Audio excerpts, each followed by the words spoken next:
샬롬 최재형 목사입니다. 오늘 말씀 창세기 22장 1절에서 5절 말씀 같이 보도록 하겠습니다.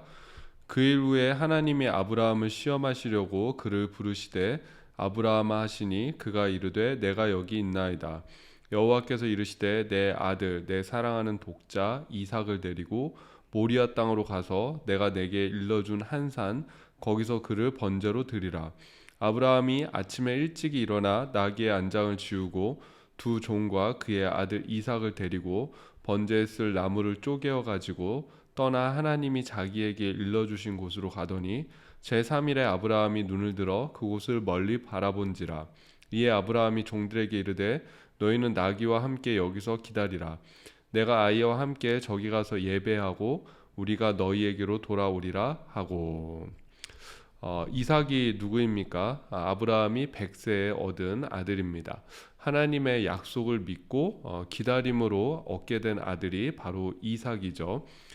근데 오늘 말씀을 보면 하나님께서는 그런 그 소중한 아들인 이삭을 하나님께 번제로 바치라고 이렇게 말씀하십니다. 오늘 말씀을 보면 하나님이 정확하게 이삭을 지목하는 걸 볼 수가 있습니다. 2절 보니까는 여호와께서 이르시되 내 아들 내 사랑하는 독자 이삭을 데리고 모리아 땅으로 가서 내가 내게 일러준 한 산 거기서 그를 번제로 드리라. 내 아들 내 사랑하는 독자 이삭이다라고 정확하게 말씀하시는 걸 볼 수가 있습니다. 번제로 드리라는 것은 번제는 제물을 토막내서 불살라 드리는 그런 제사입니다. 인신로 인신 제사를 드리라는 것입니다. 고대 시대에 보면은 이렇게 사람을 제물로 신에게 뭐 인신 제사를 드리는 그런 경우들이 자주 있었습니다. 근데 성경에서는 분명히 그거를 철저하게 금지하고 있고 절대로 그런 풍습이나 문화를 따라해서는 안 된다라고 말씀하고 있습니다. 물론 그 내용이 이제 출애굽기 이전부터 이후부터 등장하는 내용이긴 하지만은 하나님께서는 이런 것들을 싫어하시는 하나님이시죠. 가증스럽게 여기시고 또 그걸 미워하시는 하나님이시고 그거를 분명히 죄로 그렇게 규정하는 하나님이십니다. 그런데 왜 아브라함에게 이렇게 잔인한 명령을 내리시는 걸까요? 1절에 사실 그 정답이 있죠. 1절 보니까는 하나님이 아브라함을 시험하시려고 그를 부르시니, 그러니까 그 이삭을 번제로 바치라는 것은 하나의 테스트였습니다. 아브라함에게 준 하나님의 시험이었습니다. 무슨 테스트입니까? 아브라함의 믿음을 테스트하는 것이죠. 하나님을 끝까지 믿고 신뢰하는가, 또 자신의 가장 소중한 것까지도 하나님께 맡길 수 있는가, 하나님이 그 부분을 테스트해 보시기 위함입니다. 우리가 성경을 보면은 하나님께서 가끔 인생으로 하여금 테스트 하실 때가 있습니다.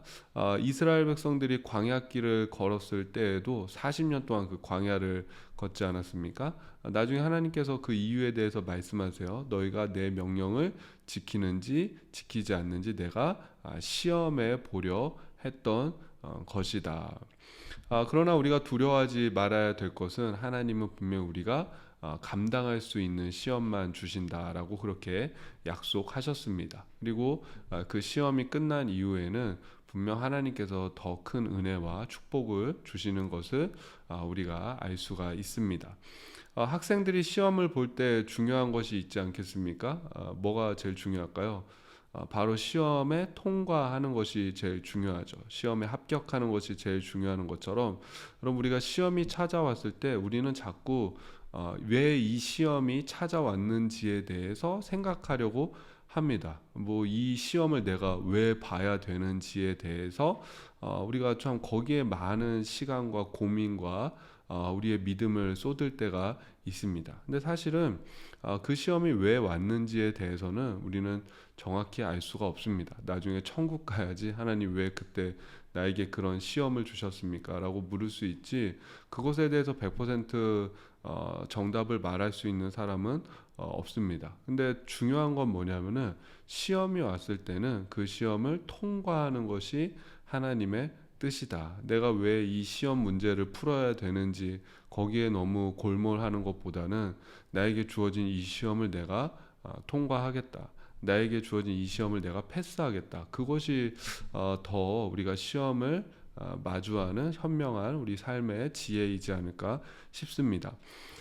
결국 아브라함의 반응이 어떻습니까? 아브라함의 모습도 보면 하나님 앞에 아니 이삭 하나님이 주신 아들 아닙니까? 내가 뭐 이스마엘도 있었는데 근데 하나님이 굳이 이삭 나에게 주시지 않았습니까? 그리고 이 인신재산 하나님이 싫어하는 것 아닙니까? 뭐 이렇다 저렇다 왜 이렇게 해야 됩니까? 그렇게 따지는 모습이 없습니다. 뭐 사실 따지자고 하면은 뭐 100가지도 더 넘게 하나님 앞에 따질 수 있는 거죠. 그러나 그런 모습이 없고 다음날 아침에 새벽에 일찍 그 이삭과 종을 데리고 또 떠나는 모습을 볼 수가 있습니다. 참 이게 아브라함의 그 멋진 모습인 것 같아요.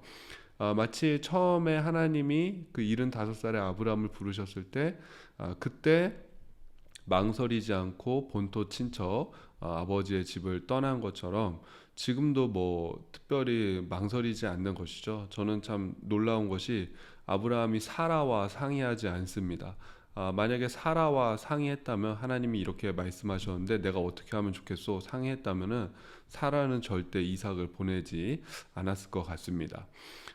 그냥 뭐 없죠. 그냥 그 길로 떠나는 거죠. 너무나 확실한 하나님의 음성이기 때문에 하나님의 말씀이기 때문에 그대로 이삭과 함께 하나님이 정해주신 곳으로 떠나는 것을 볼 수가 있습니다.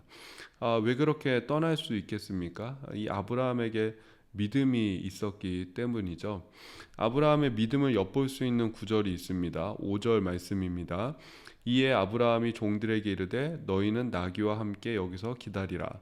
내가 아이와 함께 저기 가서 예배하고 우리가 너희에게로 돌아오리라 하고 우리가 너희에게로 돌아오겠다. 아브라함은 내가 제사 드리고 예배 드리고 혼자 오겠다라고 하지 않았습니다. 또 번제 드리고 온다고 하지도 않았죠. 예배 드리고 내가 같이 돌아오겠다. 우리가 돌아오겠다. 복수로 이야기하는 걸 볼 수 있죠. 나하고 이삭이 같이 돌아오겠다라는 그런 의미입니다.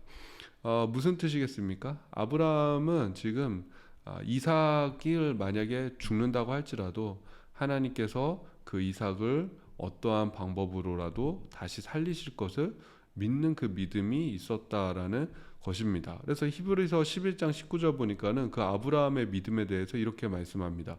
그가 하나님이 능히 이삭을 죽은 자 가운데서 다시 살리실 줄로 생각한지라. 그를 죽은 자 가운데서 도로 받은 것이라. 아브라함 안에 하나님이 혹시 이삭이 죽더라도 그 이삭을 반드시 다시 살리실 것이다라는 그 믿음이 있었다라는 거예요. 하나님이 이삭을 나에게 주셨기 때문에 이 이삭을 다시 살릴 수도 있는 능력이 있으신 분, 그분이 바로 하나님이다라는 그 믿음이 있었다라는 것입니다. 이 아브라함이 하나님을 믿으면서 정말 이제 믿음의 거성이 된 그런 모습을 우리가 볼 수가 있습니다. 믿음의 조상이다라고 불릴 만한 그런 자격이 드디어 생긴 것이죠. 여러분 이 아브라함의 믿음을 보면서 어떤 생각이 드십니까? 와 정말 대단한 믿음, 놀라운 믿음, 나로서는 절대 따라갈 수 없는 믿음이다라고 생각하실 수도 있는데 우리도 사실은 이런 믿음이 있습니다. 어떤 믿음이죠? 바로 예수 그리스도를 믿는 믿음이 이 아브라함이 이삭을 다시 살리실 줄로 믿었다라는 그 믿음과 동일한 믿음이에요. 왜 그렇죠?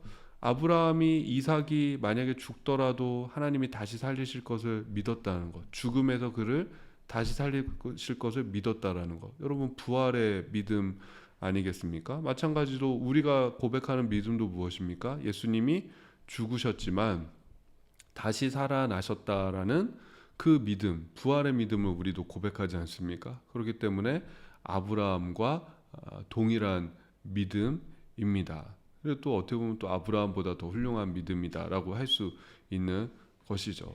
그래서 여러분 오늘도 예수님께서 부활하셨다라는 그 믿음 가지고 또 예수님과 동행하시고 또 예수님을 의지할 수 있는 그런 하루 되시기를 주님의 이름으로 축복합니다. 제가 기도하겠습니다.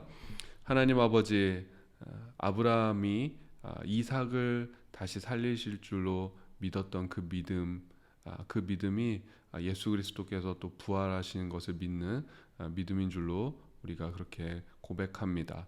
오늘도 부활하신 그 주님을 붙들고 의지할 수 있는 오늘 하루가 되어지게 하여 주시옵소서. 예수님의 이름으로 기도드립니다. 아멘.